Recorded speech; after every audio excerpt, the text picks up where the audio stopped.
السلام علیکم ورحمۃ اللہ وبرکاتہ۔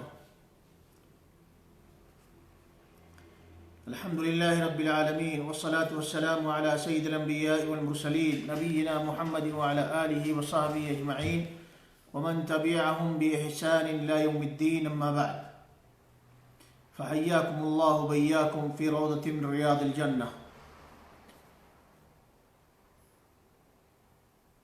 سب سے پہلے تمام قسم کی حمد اور ثنا، بڑائی اور بزرگی اللہ رب العالمین کے لیے ہے۔ اس کے بعد درود و سلام کا بے شمار نذرانہ ہمارے نبی جناب محمد مصطفیٰ صلی اللہ علیہ وسلم کی ذات گرامی پر۔ حمد و صلوات کے بعد آج کے اس لائیو درس کے اندر میں نے جس موضوع کا انتخاب کیا ہے وہ موضوع ہے حسد اور اس کی تباہ کاریاں۔ یقیناً حسد کا موضوع بڑا عام موضوع ہے، اور حسد کے موضوع پر اگر یوں کہا جائے کہ کچھ کہنے اور سننے کی ضرورت نہیں ہے تو شاید یہ بات درست ہوگی، لیکن فذکر فإن الذکریٰ تنفع المؤمنین، نصیحت کریں کیونکہ نصیحت ایمان والوں کو فائدہ پہنچاتی ہے۔ اس کے تحت سب سے پہلے میں خود اپنے نفس کو ان ساری باتوں کا جو میں پیش کرنے والا ہوں مخاطب بناتا ہوں، اور پھر میں آپ سبھی احباب کی توجہ کا بھی محتاج ہوں۔ دعا ہے کہ اللہ رب العالمین ان باتوں سے مجھے خود بھی نصیحت اور عبرت حاصل کرنے کی توفیق نصیب فرمائے، اور ان باتوں کو سماج اور معاشرے کے لیے نفع بخش بنائے۔ یقیناً حسد کی بیماری یہ اگر یوں کہا جائے اخلاقیات کے چیپٹر میں سب سے خطرناک اور سب سے ڈینجر بیماری ہے۔ جس طریقے سے انسان کی باڈی میں کسی بھی قسم کا اگر سرطان ہو جاتا ہے، کینسر، دھیرے دھیرے یہ سرطان انسان کو تباہی کے دہانے پر پہنچا دیتا ہے اور انسان کی زندگی کا خاتمہ بھی ہو جاتا ہے۔ ٹھیک اسی طریقے سے یہ بیماری اگر کسی انسان کے اخلاق کے اندر داخل ہو گئی تو اس انسان کو تباہ و برباد کر دیتی ہے۔ حسد یہ وہ بیماری ہے جس کی وجہ سے معاشروں کے اندر خون اور خرابے، ایک دوسرے کی عزت اور ایک دوسرے کے جان، مال، پراپرٹی سب کچھ لوگ داؤں پر لگا دیتے ہیں۔ یہی وہ بیماری ہے جو سب سے پہلے دنیائے انسانیت کے اندر جس کا وجود ہوا، اور جس کے نتیجے میں اس دھرتی کے اوپر سب سے پہلا قتل ہوا۔ اگر آپ دیکھیں عمومی طور سے آج خاندانوں کے اندر جو دراڑیں پڑی ہوئی ہیں، رشتے ناتوں کے اندر جو بگاڑ پیدا ہو گیا ہے، بھائی بھائی میں جو اختلاف ہے، بھائی بہنوں میں جو اختلاف ہے، یہاں تک کہ خود جو ہے اولاد کی اپنے والدین سے جو اختلاف ہے، پڑوسیوں کے ساتھ جو اختلاف ہے، جہاں بھی آپ نگاہ ڈالیے سارے کے سارے فساد کی اگر اماں آپ کو نظر آئے گی تو وہ حسد ہے۔ سارے فساد، سارے بگاڑ کی اصل جڑ کیا ہے؟ یہ حسد ہے۔ حسد ہی نے پچھلے زمانوں کے اندر بھی تباہیاں مچائیں، اور حسد ہی ہے جس سے آج کے اس دور کے لوگ بھی تباہ و برباد ہو رہے ہیں۔ نہ بھائیوں کے رشتے مضبوط، نہ بھائی بہنوں کے رشتے مضبوط، نہ اولاد کی والدین سے رشتے مضبوط، نہ پڑوسیوں کے ساتھ رشتے مضبوط، سارا سب کچھ ڈیمیج ہو گیا ہے محض حسد کی بنیاد پر۔ اور حسد یہ اس کی کوئی ایک مخصوص جو ہے کوئی فیلڈ بھی نہیں ہے۔ کوئی بھی فیلڈ آپ دیکھ لیں، ہر فیلڈ کے اندر آپ کو حسد کی بیماری مل جائے گی۔ افسوس تو یہ ہے کہ وہ لوگ جو حسد کی مذمت بیان کرتے ہیں اور حاسدین کے شر سے دنیا کے لوگوں کو بچانے کی فکر جنہیں ہوتی ہے، ان کے اندر خود حسد کے جراثیم موجود ہوتے ہیں۔ آپ اگر علماء کی بات کریں، اگر آپ ائمہ کی بات کریں، اگر آپ جو ہے مدارس کے اندر تعلیم و تربیت سے سنوارنے والے جو ہے لوگوں کی بات کریں، اگر آپ کسی بھی فیلڈ کے اندر جہاں بھی چلے جائیں، ان کے اندر بھی حسد موجود ہے۔ علماء کے درمیان باہم ایک دوسرے کے لیے حسد ہے۔ اب وہ حسد چاہے علمی بنیاد پر ہو، چاہے جو ہے مقام و مرتبے کے حصول کی بنیاد پر ہو، چاہے جو ہے آپس میں جو ہے جس بھی انداز سے آپ دیکھ لیں، مال و پراپرٹی کو لے کر کے ہو، علماء کے درمیان بھی ہے، سگے سگے بھائیوں کے درمیان بھی، سگی سگی بہنوں کے درمیان بھی، سگے رشتوں کے اندر جو ہے حسد موجود ہے۔ حسد سے دنیا کے اندر بہت کم ہی لوگ ہوں گے جو محفوظ ہوں، عمومی طور سے بلا تقریباً سب کو جو ہے اپنے زد میں لیے ہوئے ہے، اور اس یہ جو جراثیم ہیں حسد کے، یہ تقریباً سبھی کے اندر موجود ہیں، کم اور زیادہ، کسی کے اندر کم ہے، کسی کے اندر زیادہ ہے۔ تو ضرورت اس بات کی ہے کہ ہم سبھی لوگ حسد کے موضوع کو جانیں، اور جب ہم اس کو جان لیں گے کہ حسد کتنی خطرناک شے ہے، کتنی خطرناک اور ڈینجر بیماری ہے، اور کس طریقے سے انسان کے ایمان کو، انسان کے اخلاق کو، انسان کے کردار کو، انسان کی ساری اچھائیوں کو چاٹ جاتی ہے، اور یہی نہیں بلکہ یہ خود حاسد کے لیے کیا ہے، تباہی کا سامان بن جاتی ہے۔ حسد کرنے والے کو اگر کچھ نہیں ملتا ہے تو یہ اندر اندر یہ شعلہ جو ہے اس کے اندر ہی جلتا ہے، اور یہ شعلہ جو ہے اس کو خاک کر دیتا ہے جلا کر کے، حاسد کو خود یہ چاٹ جاتا ہے۔ تو اس لیے حسد کیا ہے، اس کی حقیقت کو جاننے کے لیے آئیے ہم جو ہے چند چیزیں دیکھتے ہیں قرآن و سنت کی روشنی میں۔ دیکھیں، حسد ایک ایسی خطرناک بیماری ہے کہ جس بیماری سے خود اللہ رب العالمین نے کائنات کے اندر سب سے اعلیٰ، سب سے افضل، اور رب ذوالجلال کے نزدیک سب سے معزز، سب سے مکرم اور سب سے جو ہے مقرب ہستی جناب محمد مصطفیٰ صلی اللہ علیہ وسلم کو یہ ایک ایسی بیماری ہے جس سے پناہ طلب کرنے کے لیے رب نے کہا ہے۔ حسد یہ ایک ایسی خطرناک ڈینجر بیماری ہے کہ رب نے کائنات والوں میں اس ہستی کو جو رب کا سب سے محبوب ہے، جو رب کا سب سے نزدیکی ہے، مقرب ہے، اعلیٰ ہے، افضل ہے کائنات میں سب سے، اس ہستی کو اللہ رب العالمین نے اس بیماری سے پناہ طلب کرنے کا حکم دیا ہے، اور خود نبی اکرم صلی اللہ علیہ وسلم اس بیماری سے اللہ رب العالمین کی پناہ طلب کیا کرتے تھے۔ مختلف انداز سے نبی اکرم صلی اللہ علیہ وسلم مختلف مواقع پر اپنے رب سے حسد کے شر اور برائی سے اللہ رب العالمین کی پناہ طلب کیا کرتے تھے۔ چنانچہ دیکھیے، جس حسد سے نبی اکرم صلی اللہ علیہ وسلم اپنے رب کی پناہ طلب کیا کرتے تھے، اس کی دلیل قرآن کریم کے اندر موجود ہے۔ آپ جو ہے سورۃ الفلق کا مطالعہ کریں، جس کے اندر اللہ رب العالمین نے فرمایا، اعوذ باللہ من الشیطان الرجیم، بسم اللہ الرحمن الرحیم، قل اعوذ برب الفلق۔ یہ اللہ رب العالمین کہہ رہا ہے، حکم دے رہا ہے اپنے حبیب جناب محمد مصطفیٰ صلی اللہ علیہ وسلم کو کہ اے نبی پاک صلی اللہ علیہ وسلم، آپ کہہ دیجئے، کیا کہہ دیں؟ اعوذ برب الفلق، صبح کے رب کی میں پناہ میں آتا ہوں۔ آپ کہہ دیں کہ میں صبح کے رب کی پناہ میں آتا ہوں۔ من شر ما خلق، کس چیز سے؟ صبح کے رب کی پناہ میں آ رہا ہوں۔ من شر ما خلق، ان تمام چیزوں کے شر سے، ان تمام چیزوں کی برائی سے جس کو رب نے بنایا ہے، رب نے پیدا کیا ہے۔ اللہ کی جو مخلوق ہے، اللہ کی تمام مخلوقوں کے شر اور برائی سے میں صبح کے رب کی پناہ میں آ رہا ہوں۔ ومن شر غاسق اذا وقب، اور اسی طریقے سے میں رب کی پناہ میں آ رہا ہوں رات کی تاریکی کے شر سے، اس رات کی اس تاریکی کے شر سے کہ جو چھا جائے، جس کا جو ہے جس کی تاریکی عام ہو جائے۔ عام طور سے اگر آپ دیکھیں گے تمام قسم کے جو بھی مسائل بڑے بڑے پیدا ہوتے ہیں وہ رات کی تاریکیوں کے اندر ہی پیدا ہوتے ہیں۔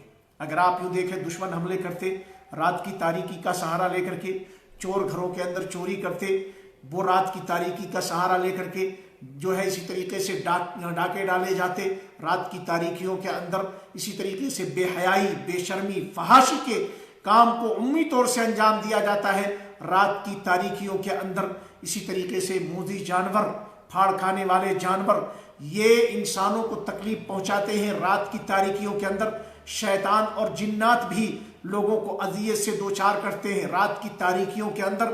تو یہ رات جو ہے اس کے اندر بڑی خطرناکیاں ہوتی ہیں، بڑے بڑے جو ہے نقصانات کے پہلو ہوتے ہیں۔ اس لیے اللہ رب العالمین نے کہا کہ اے نبی پاک صلی اللہ علیہ وسلم، میرے حبیب آپ کہہ دیجئے کہ میں صبح کے رب کی پناہ میں آ رہا ہوں، کس سے؟ رات کی اس تاریکی سے، گھٹا ٹوپ تاریکی جو پوری جو ہے دنیا کو چھا جائے۔ پھر اس کے بعد فرمایا من شر النفاثات فی العقد، اور اسی طریقے سے پھونک مار مار کر گروہوں کے اندر جو پھونک مار مار کر جادو کرنے والے، چاہے وہ مرد حضرات ہوں چاہے وہ عورتیں ہوں، چونکہ یہاں اصل میں مخفی ہے، پوشیدہ ہے، النفوس من شر النفوس النفاثات، تو یہ ان تمام قسم کے نفوس کے جو ہے شر سے، جو گروہوں کے اندر پھونک مار کر کے جادو کرتے ہیں، ان کے شر سے ہم جو ہے صبح کے رب کی پناہ میں آ رہے ہیں۔ یہ جو ہے مرد بھی ہو سکتے ہیں، خواتین بھی ہو سکتی ہیں۔ وَمِن شَرِّ حَاسِدٍ إِذَا حَسَدَ، اور اسی طریقے سے حسد کرنے والا جب حسد کرے تو اس کے حسد کے شر سے، اس کے حسد کی برائی سے میں رب کے پناہ میں آ رہا ہوں۔ یہ اللہ رب العالمین نے نبی اکرم صلی اللہ علیہ وسلم کو حکم دیا کہ آپ اس طریقے سے میری پناہ میں آئیں اور اس کا اعلان کریں۔ اس کی تفصیل اصل میں ذکر کروں تو موضوع لمبا ہو جائے گا۔ بہرحال حسد کیا چیز ہوتی ہے جس سے اللہ رب العالمین نے خود اپنے جو ہے محبوب ہستی جناب محمد مصطفیٰ صلی اللہ علیہ وسلم کو پناہ مانگنے کا حکم دیا۔ حسد کسے کہتے ہیں؟ کسی شخص کے پاس کوئی نعمت ہو، یہ نعمت کسی بھی انداز کی ہو سکتی ہے، نعمت مال کی ہو، نعمت خوبصورتی کی ہو، نعمت اولاد کی ہو، نعمت جاہ و مقام و مرتبے پوسٹ کی ہو، نعمت علم کی ہو، کوئی بھی نعمت جسے دنیا نعمت تصور کرتی ہے، اس نعمت کے بارے میں سامنے والا شخص تمنا کرے کہ یہ نعمت اس سے چھن جائے، یہ نعمت اس کی زائل ہو جائے، یہ نعمت اس سے جو ہے تباہ و برباد ہو جائے۔ اب اس میں دو چیزیں، ایک یہ ہے کہ مطلق آپ جو ہے اس کے نعمت کے زوال کی تمنا کریں۔ اللہ رب العالمین نے مثال کے طور سے کسی کو، آپ کا کوئی رشتہ دار ہے، بھائی ہے، پڑوسی ہے، کوئی بھی ہے کسے باشد، اس کو مال و دولت سے نوازا ہے، اولاد سے نوازا ہے۔ اب آپ دل میں یہ تمنا کریں کاش اس کی دولت ختم ہو جاتی، کہیں دست ہو جاتا، کاش اس کی ساری اولادیں مر جاتی۔ ٹھیک، ایک یہ ہے، بہت ہی خطرناک بیماری ہے۔ آپ اپنے لیے نہیں چاہتے کہ یعنی وہ جو ہے جس طریقے سے وہ اولاد والا ہے، اس کی اولاد ختم ہو کر کے مجھے اولاد مل جائے، اس کی مال ختم ہو کر کے، اس کی پراپرٹی ختم ہو کر کے وہ پراپرٹی، وہ مال و دولت مجھے مل جائے۔ حسد کے زمرے میں شامل ہے، لیکن ایک شخص یہ ہے کہ نہیں، بس ختم ہو جائے اس سے، مجھے ملے نہ ملے، بس یہ کیسے مالدار رہے۔ ارے سماج میں، معاشرے میں اس کی عزت بھلا کیوں کر باقی رہے؟ اس کی عزت ختم ہو جائے، اس کی عزت کا بٹا لگ جائے، ٹھیک ہے، یہ تباہ و برباد ہو جائے، یہ ذلیل و خوار ہو جائے، دنیا کے سامنے بھکاری بن کر کے گھومے۔ اب اگر کوئی آدمی ایسی سوچ رکھے گا، ایسی تمنا کرے گا کہ کسی بھی شخص سے اس کی نعمت چھن جائے، تو اسے کہتے ہیں حسد کرنا۔ ایک پہلو یہ ہوا۔ دوسرا پہلو یہ ہے کہ آپ اس بات کی تمنا کرو کہ فلاں آدمی کے پاس جو نعمت ہے اس کی وہ نعمت چھن کر کے آپ کو مل جائے، یعنی اپنے لیے آپ چاہتے ہو کہ دوسرے سے چھن جائے، زائل ہو جائے اور آپ کو مل جائے۔ مثال کے طور سے کسی آدمی کے پاس آپ نے دیکھا ایک شاندار جو ہے گاڑی ہے، اب آپ تمنا کر رہے ہیں کاش یہ گاڑی جو ہے کسی حساب سے اس سے ختم ہو جاتی، مجھے مل جاتی۔ بڑی بیماری ہے۔ اور یہ خطرناک اس سے سب سے زیادہ یہ ہے کہ آپ اپنے لیے تو نہیں کہہ رہے کہ مجھے مل جاتی، نہیں، بس اس سے ختم ہو جائے، اس کا مال چھن جائے، اس کی اولاد مر جائے، اس کی خوبصورتی ڈیمیج ہو جائے، اور جو معاشروں کے اندر جو ہے عزت ہے یہ ختم ہو جائے، مجھے ملے نہ ملے۔ یہ سب سے بڑی خطرناک جو ہے یہ جو ہے خطرناک بیماری ہے، یہ حسد کی یہ کیفیت۔ اب ایک چیز ہوتی ہے جسے عربی زبان کے اندر غبطہ کہا جاتا ہے۔ غبطہ کا مطلب اردو زبان میں رشک کہتے ہیں، اور اس کو بھی شریعت کی اصطلاح ہمیں جو ہے حدیث کے اندر حسد ہی سے تعبیر کیا گیا ہے۔ اسی لیے علماء نے جو ہے حسد کی دو قسمیں بیان کر دی، حسد مذموم اور حسد جو ہے محمود۔ محمود حسد، مذموم حسد۔ مذموم حسد سے مراد کیا ہے؟ یعنی قابل مذمت حسد، جس میں جو ہے تمنا کی جائے کہ فلاں کی فلاں نعمت چھن کر کے مجھے مل جائے، یا فلاں کی نعمت اس سے ختم ہو جائے، چھن جائے، چاہے مجھے ملے چاہے نہ ملے۔ اس کو مذموم حسد کہا جاتا ہے، حرام ہے، بڑا ہی قبیح جرم ہے، کسی بھی جو ہے سوسائٹی کے اندر اس کو پسند نہیں کیا جاتا ہے۔ شریعت نے اس پر سخت نکیر کی ہے اور اس سے پناہ مانگنے کے لیے حکم دیا ہے قرآن و حدیث کے اندر۔ ہماری شریعت ہمیں اس پر جو ہے نکیر کرتی ہے اور ہمیں اس کا حکم دیتی ہے کہ ہم ایسے جو ہے حسد کے شر سے پناہ مانگے اللہ رب العالمین کی۔ اسی طریقے سے دوسری قسم جو میں نے محمود کہا، اصل میں حسد یوں ہی کہہ دیا گیا ہے، ورنہ اصل وہ غبطہ ہے، رشک ہے۔ یعنی آپ نے دیکھا کہ اللہ رب العالمین نے کسی کو علم سے نوازا ہے، وہ اچھے عالم ہیں، اچھے خطیب ہیں، اچھے قاری ہیں، اب آپ یہ تمنا کر رہے کاش کہ اللہ اس کے علم کے جیسا مجھے بھی علم دے دے، اس کی قرت کے جیسا مجھے بھی قرت دے دے، جس طریقے سے اللہ نے فلاں کو مال و دولت سے نوازا ہے اللہ اسی طریقے سے مجھے بھی نواز دے، جس طریقے سے اللہ نے فلاں کا مقام و مرتبہ معاشروں کے اندر بلند کیا ہے اللہ مجھے بھی ویسی ہی عزت دے دے۔ تو یہ حرام نہیں ہے، یہ محمود ہے۔ آپ کسی کی اچھائی کے پہلو کو دیکھ کر کے اسی کے مانند آپ اللہ رب العالمین سے طلب کریں، سامنے والے سے اس کی نعمت کے چھلنے کی آرزو اور تمنا نہ کریں، تو اس میں کوئی حرج کی بات نہیں، کوئی قباحت کی بات نہیں، بلکہ مستحسن امر ہے، بہتر ہے آپ اس طریقے کی تمنا کریں، اور اس کو غبطہ کہتے ہیں، رشک کہتے ہیں۔ بہرحال یاد رہے یہ حسد کی بیماری جیسا کہ میں نے کہا زمانے قدیم سے چلی آ رہی ہے، عمومی طور سے یہ علامت ہے یہودیوں کی۔ یہودی پرانے زمانے سے لے کر کے آج تک کبھی ان کو گوارا نہیں ہوتا کہ کسی بھی قسم کی کوئی نعمت ان کے علاوہ کسی اور کے پاس ہو۔ قرآن کریم کے اندر اللہ رب العالمین نے متعدد مقام پر ان کی اس حسد کا اظہار کیا ہے، اور یہ زمانے اس زمانے کی بات ہے، صدیوں پرانے واقعات اس کے شاہد ہیں۔ موجودہ زمانے میں بھی آپ دیکھ لیجئے، اس وقت پوری دنیا کے اندر جو اتھل پتھل ہے ہر اعتبار سے، اس کے پیچھے یہودی لابی ہے۔ یہ امریکن، برطانیہ وغیرہ کے اندر، جو یورپین ممالک کے اندر جو یہودی ہیں، یہ انہی کا دماغ ہے کہ کہیں بھی خیر باقی نہ رہے، کہیں بھی امن اور سکون باقی نہ رہے، پوری دنیا کی اصل جو سرمایہ ہے وہ ان کے قدموں میں آ جائے۔ یہ بڑے حاسد ہوتے ہیں، مکار ہوتے ہیں۔ بہرحال میں اس پر بات نہیں کرنا چاہتا۔ دیکھیے اللہ رب العالمین نے اگر کسی کو اپنی نعمتوں سے نوازا ہے، مال کی نعمت، خوبصورتی کی نعمت، چاہو مقام و مرتبہ کی نعمت، اولاد کی نعمت، علم اور جو ہے ہنر کی نعمت، تو یہ اللہ رب العالمین کا دیا ہوا عطیہ ہے، اللہ رب العالمین کا فضل ہے، اللہ جسے چاہتا نوازتا ہے۔ اب ہم اور آپ کو ہماری یہ عادت نہ ہونی چاہیے کہ ہم اس پر حسد کرنے لگ جائیں۔ ہم بھی دعا کریں اللہ رب العالمین ہمیں بھی اسی طریقے سے جو ہے کامیابیوں کے زینے پر چڑھنے کی توفیق نصیب فرمائے، حسد سے بچیے۔ کیوں اللہ رب العالمین نے کہا ہے ام یحسدون الناس علی ما آتاہم اللہ من فضل، بھلا بتائیں کیا پڑی ہے، اللہ نے اپنے فضل سے لوگوں کو نوازا ہے، اب آپ ان سے حسد کرو اللہ کی دیے ہوئے فضل پر، اللہ کی دی ہوئی نعمتوں پر؟ یہ مناسب نہیں ہے، حرام ہے، جائز نہیں ہے، اس سے سوائے نقصان کے کوئی فائدہ حاصل نہیں ہونے والا ہے۔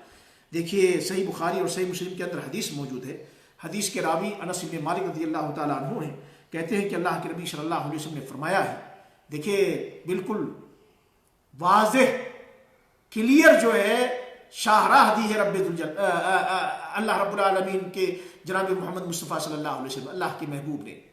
اگر اس شاہراہ کو ہم اختیار کر لیں، اس جو گائیڈنس ہے، جو ہیڈ لائنس اللہ کے نبی صلی اللہ علیہ وسلم نے دی ہے، اگر اس کے مطابق ہم چلنے لگ جائیں تو یقیناً ہمارے معاشرے، ہماری سوسائٹیاں امن اور شانتی کا پیغام لے کر کے آگے بڑھ سکتی ہیں، ہم خود امن کے پیغامبر بن سکتے ہیں، ہم خود سکون اور امن کے ساتھ اپنی زندگی گزاریں گے اور دنیا کے سامنے امن اور سکون اور سکھ اور چین کی مثال بن جائیں گے۔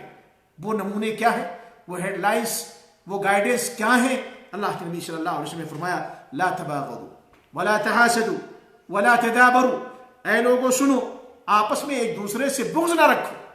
یہ نبی اکرم صلی اللہ علیہ وسلم کی تعلیم ہے۔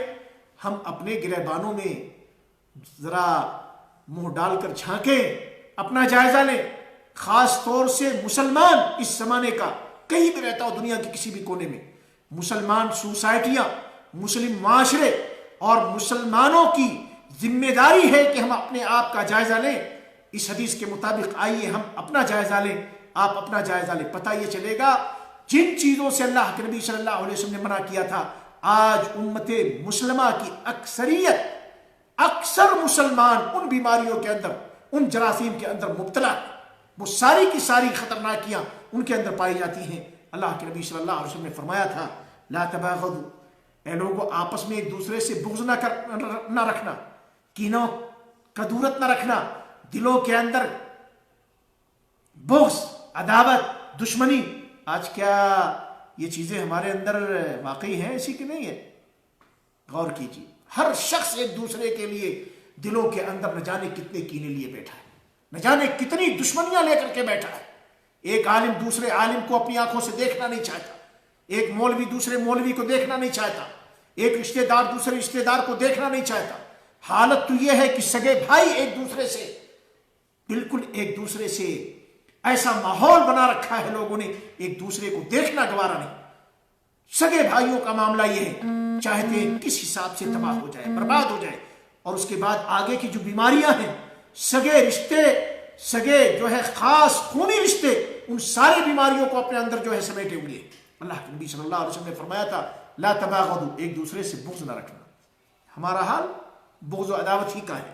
ولا تحاسدوا، ایک دوسرے سے حسد نہ کرنا، ایک دوسرے کی نعمت کے چھن جانے کی تمنا نہ کرنا، کہ کسی کی نعمت چھن جائے، کسی کی مال و دولت ختم ہو جائے، کسی کا کہ یہاں جو ہے تباہی بربادی آ جائے۔ اللہ کے نبی صلی اللہ علیہ وسلم نے کہا نہیں، ایسا اے مسلمانوں، اے میری امت کے لوگوں، اے میرا کلمہ پڑھنے والوں، اے میری اتباع کرنے والوں، اس بیماری سے بچنا۔ ولا تدابروا، اور نبی اکرم صلی اللہ علیہ وسلم نے فرمایا ایک دوسرے کے پیچھے ریشہ دوانیاں نہ کرنا، پروپیگنڈے نہ کرنا۔ ہمارا حال کیا ہے؟ ہم رات کی تاریکیوں میں بیٹھ کر کے اپنے سگے رشتہ داروں کے لیے ہم ریشہ دوانیاں کرتے ہیں، جالیں بنتے ہیں، اور پڑوسیوں کے لیے، اور اسی طریقے سے اپنے ہی سگے لوگوں کے لیے ہم جو ہے نہ جانے کیسے کیسے پروپیگنڈے، کیسے کیسے جال سازیاں، کیسی کیسی جو ہے ان کے خلاف جو ہے ریشہ دوانیاں ہم کرتے ہیں۔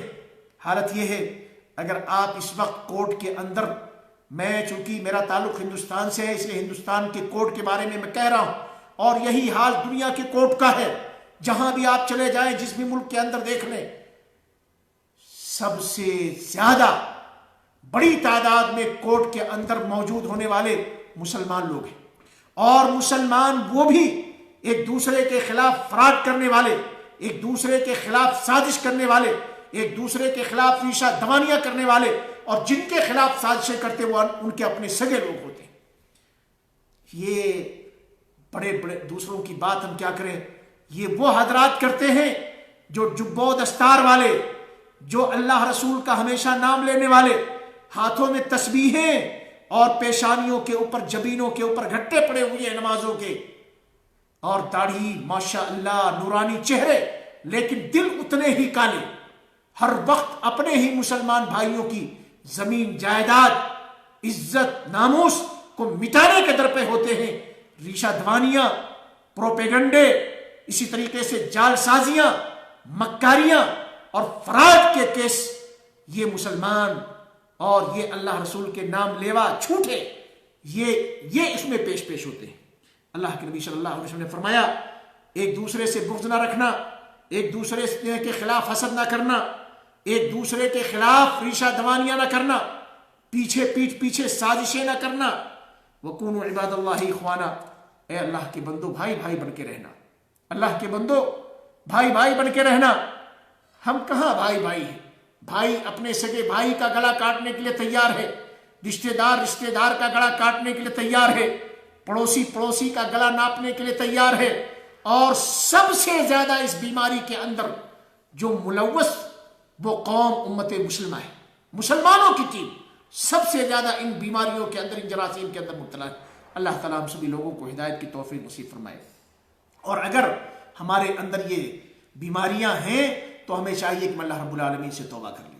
موت آنی ہے، موت برحق ہے، موت سے کسی کو جو ہے راہ فرار نہیں ہے، موت کب آ جائے پر کسی کو پتہ نہیں۔ اس لیے اللہ رب العالمین سے ہم توبہ کریں، اپنے آپ کا جائزہ لیں۔ اگر ہمارے اندر بغض ہے اپنے مسلمان بھائیوں کے لیے، اگر ہم اپنے مسلمان بھائیوں کے لیے حسد رکھتے ہیں، اپنے مسلمان بھائیوں کے لیے اگر ہم ریشہ دوانیاں کرتے ہیں، پیٹھ پیچھے سازشیں چھپ چھپ کر کے کرتے ہیں، اپنا جائزہ لیجیے، اللہ رب العالمین سے توبہ کیجیے۔ اللہ تعالیٰ مجھے بھی توبہ کی توفیق نصیب فرمائے، ہمارے سامعین کو بھی توبہ کی توفیق نصیب فرمائے۔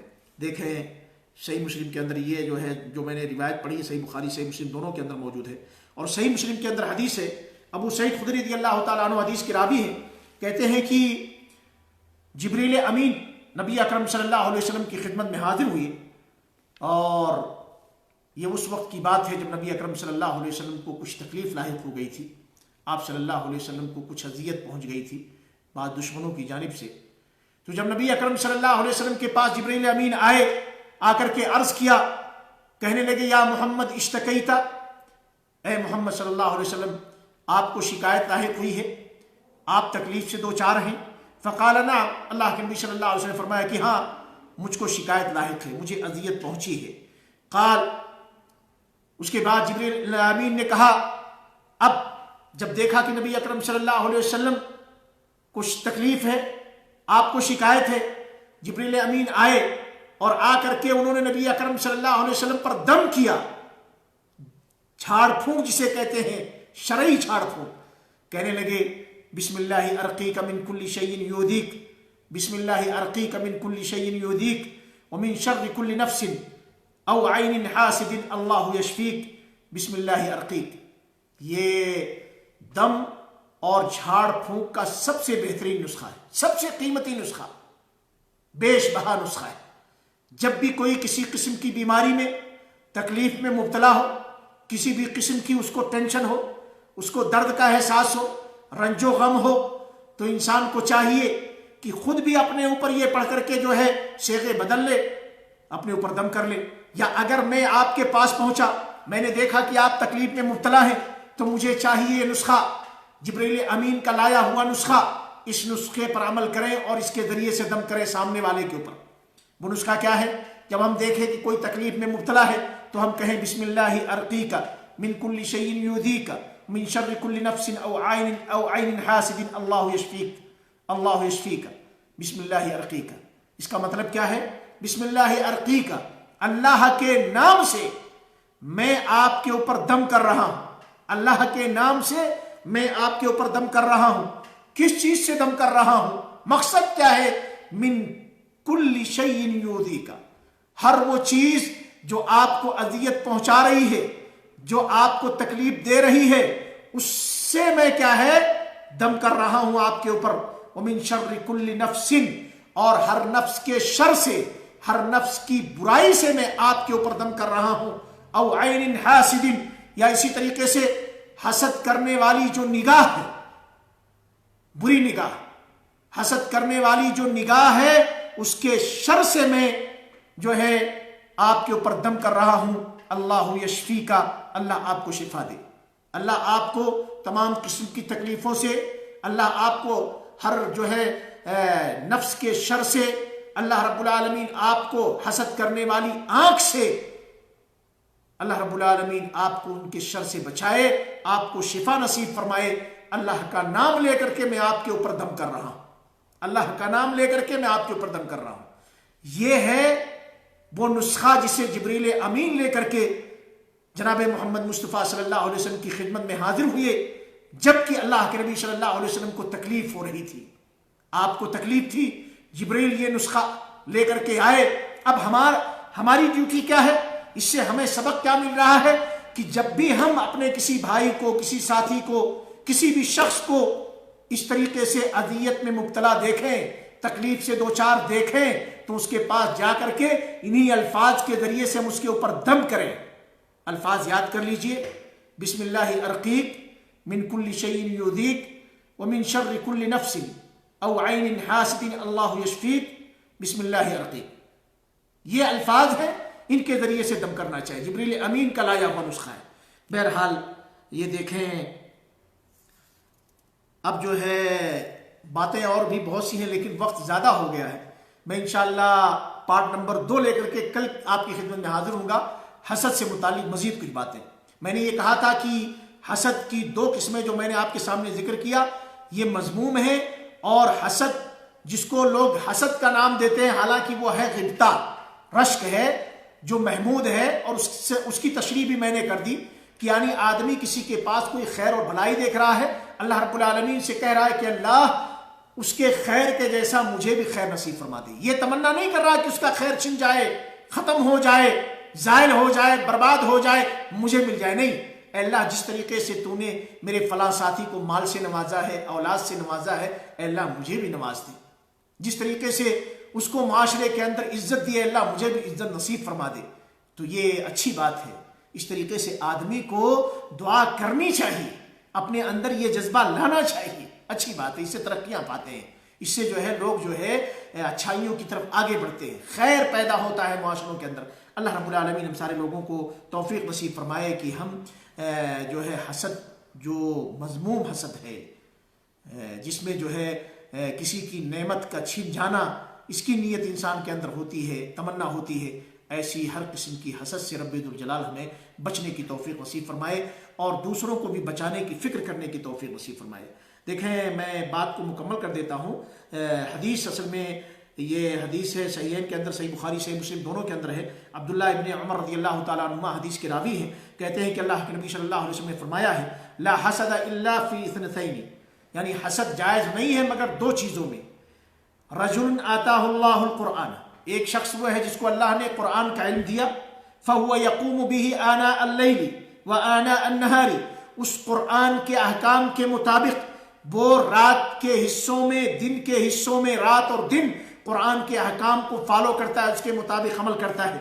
وَرَجُلٌ آتَاهُ اللَّهُ مَالًا، ایک شخص وہ ہے جس کو اللہ نے مال و دولت سے نوازا، فَهُوَ يُنْفِقُهُ آنَاءَ اللَّيْلِ وَآنَاءَ النَّهَارِ، اب وہ اسے حلال جگہوں میں، اللہ کی راہ میں، اسے رات اور دن کے حصوں میں خرچ کرتا ہے، تو ان دونوں اشخاص یا ان دونوں صفات کے سے متصف جو لوگ ہیں، ان صفات کے مطابق اگر انسان کے اندر جذبہ پیدا ہوتا ہے کہ کاش کی یہ صفات مجھے بھی مل جائیں، یعنی اللہ مجھے بھی علم دے، اس کے مطابق میں عمل کروں، دوسروں کو بھی علم سکھاؤں، اللہ مجھے بھی مالدار بنائے تاکہ میں اللہ کی راہ میں ضرورت مندوں کے لیے میں اپنا مال لٹا سکوں، اللہ کی راہ میں خرچ کروں، ضرورت مندوں، حاجت مندوں، اسی طریقے سے پریشان حال لوگوں کے کام آ سکوں، بڑی اچھی بات ہے۔ آپ تمنا کی، اسی کو کہتے ہیں غبطہ رشک۔ بہرحال انشاءاللہ مزید باتیں لے کر کے کہ کس طریقے سے دیکھیں اللہ کے نبی صلی اللہ علیہ وسلم نے مزید اس کی حسد کی برائی کو، اس کی قباحت کو مختلف مقام پر اللہ کے نبی صلی اللہ علیہ وسلم نے مختلف پیرائے میں کس طریقے سے بیان کیا ہے۔ انشاءاللہ اس کا تذکرہ کل کی مجلس میں ضرور آئے گا۔ بس دعا ہے کہ اللہ رب العالمین ہم سارے لوگوں کو امن و سلامتی کے ساتھ اور ایمان کی حالت میں دوبارہ پھر اس درس کو آگے بڑھانے کی توفیق نصیب فرمائے، اور کل صحت و سلامتی کے ساتھ اللہ رب العالمین ہمیں دوبارہ پھر لائیو پروگرام کے اندر شریک ہونے کی توفیق نصیب فرمائے۔ اپنا خیال رکھیں، اپنے بال بچوں کا خیال رکھیں۔ اگر پروگرام آپ کو اچھا لگا ہے تو اس کو اپنے ساتھیوں اور دوستوں کے ساتھ شیئر کرنا نہ بھولیے، ضرور دوسروں تک اس پیغام کو پہنچائیے تاکہ ہمارے اجر میں، ہمارے ثواب میں، ہمارے میزان حسنات کے اندر اضافہ ہو سکے۔ اللہ رب العالمین ہماری اور آپ کی کاوشوں کو قبول فرمائے اور اسے ہمارے لیے دنیا اور آخرت دونوں میں خیر اور بھلائی کا ذریعہ بنائے۔ انشاءاللہ کل پھر ملاقات ہوگی۔ اپنا خیال رکھیں، دعائے خیر میں یاد کریں۔ السلام علیکم ورحمۃ اللہ وبرکاتہ، فی امان اللہ۔